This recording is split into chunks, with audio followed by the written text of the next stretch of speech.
Il y a 10 ans, jour pour jour, j'ai fait quelque chose qui a changé ma vie. Il y a 10 ans, j'ai publié mon premier livre. J'ai fait ça sur un coup de tête, une envie d'écrire une histoire qui me trottait dans l'esprit. Je n'avais jamais écrit avant, je ne connaissais rien au monde de l'édition, mais surtout, j'étais loin de me douter que je m'engageais dans une des aventures les plus folles de ma vie.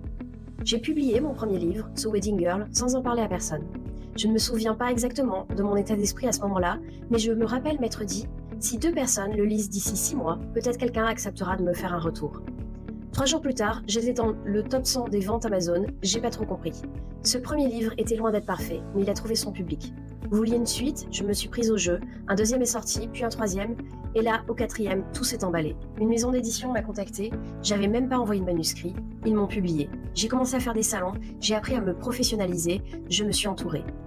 Les publications se sont enchaînées, je jonglais entre ma vie de maman de 3 filles de moins de 10 ans, mon boulot dans l'événementiel et les mots tapés souvent très tard sur mon clavier.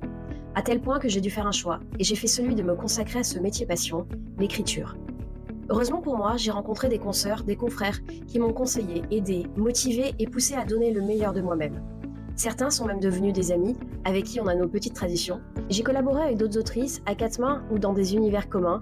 Il y a celles aussi avec qui on s'appelle, on s'échange les bons tuyaux, on parle de nos galères.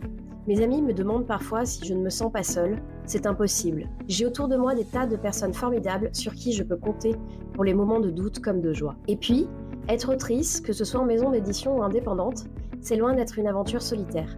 Je suis entourée de professionnels passionnés, qu'elles soient graphistes, correctrices, bêta-lectrices, éditrices, attachées de presse, community manager. Je ne peux malheureusement pas toutes les citer, mais l'aventure se conjugue souvent au féminin autour de moi et je suis fière d'avancer à leur côté. Et puis il y a vous, qui m'offrez vos sourires, votre bonne humeur, que ce soit en salon ou par message, vos mots enthousiastes sur mon travail me donnent la force de continuer, d'avancer. Il y a également toutes ces blogueuses, influenceuses ou peu importe le nom qu'on leur donne, qui continuent sans cesse depuis 10 ans de m'aider à mettre mes livres dans la lumière, et ces lectrices et lecteurs plus discrets qui ne ratent jamais une sortie, qui continuent de lire mes livres. Alors merci à vous tous, c'est grâce à vous si je peux souffler une 10e bougie aujourd'hui, toujours avec la même envie, la même passion. On me demande souvent quelle est l'histoire que tu as préféré écrire, et pendant longtemps je ne savais pas vraiment quoi répondre. Mais après 10 ans, j'ai enfin la réponse. C'est celle de cette jeune maman qui a simplement décidé un jour d'écrire un livre et qui depuis ne s'est jamais arrêtée. Et bien entendu, j'ai hâte d'écrire les mots qui constitueront la suite de son histoire.